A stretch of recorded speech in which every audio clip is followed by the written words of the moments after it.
Sudah menjadi hal biasa antrian panjang kendaraan khususnya truk untuk mengisi bahan bakar minyak atau BBM jenis solar di beberapa SPBU dalam kota Kendari. Seperti halnya di SPBU Teratai Kota Kendari, antrian kendaraan untuk mengisi BBM jenis solar terjadi hingga 1 km lebih. Dan ironisnya kondisi itu sudah terjadi sejak beberapa pekan. Para sopir harus rela menunggu beberapa jam guna mendapatkan giliran untuk mengisi BBM di SPBU. Salah satu sopir truk, Ilham, mengatakan dirinya sudah antri 1 jam lebih untuk mendapatkan BBM jenis solar. Terkadang juga mereka harus datang sejak subuh hari agar lebih cepat mendapatkan giliran mengisi BBM. Hal itu dinilai sangat mengganggu aktivitas karena harus antrian hingga beberapa jam. Ikut antrian? Iya. Antrian apa ini, Pak? BBM. Jenis premium. Premium. Iya. Kalau solar? Iya.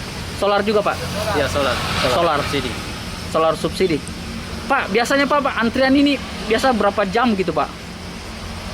Tergantung posisi tempat mobilnya, Pak. Oh, gitu ya. Kalau dia datang pagi ya cepat masuk. Jadi biasa berapa jam gitu, Pak? Kalau Bapak sendiri berapa jam? Biasanya 1,5 jam. 1,5 jam. Tapi kalau teman-teman yang lain yang suka duluan datang itu sampai berapa jam gitu, Pak? Sama, Pak. Gitu. Nah, siapa yang posisinya di depan ya? Tapi kalau yang di belakang gitu, Pak? Ya tetap ikut antrian. Antrian tapi lama baru sampai gitu, Pak? Tergantung jaraknya. Untuk di SPBU Teratai, jumlah BBM yang disuplai dari Depot Pertamina Kendari mencapai 16.000 kiloliter.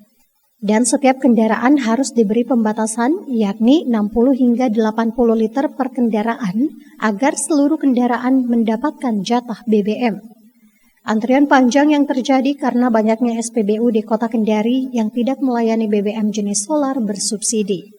Sehingga kendaraan menumpuk di beberapa SPBU guna mendapatkan pasokan BBM. Silvian Sakia, Kompas TV Kendari, Sulawesi Tenggara.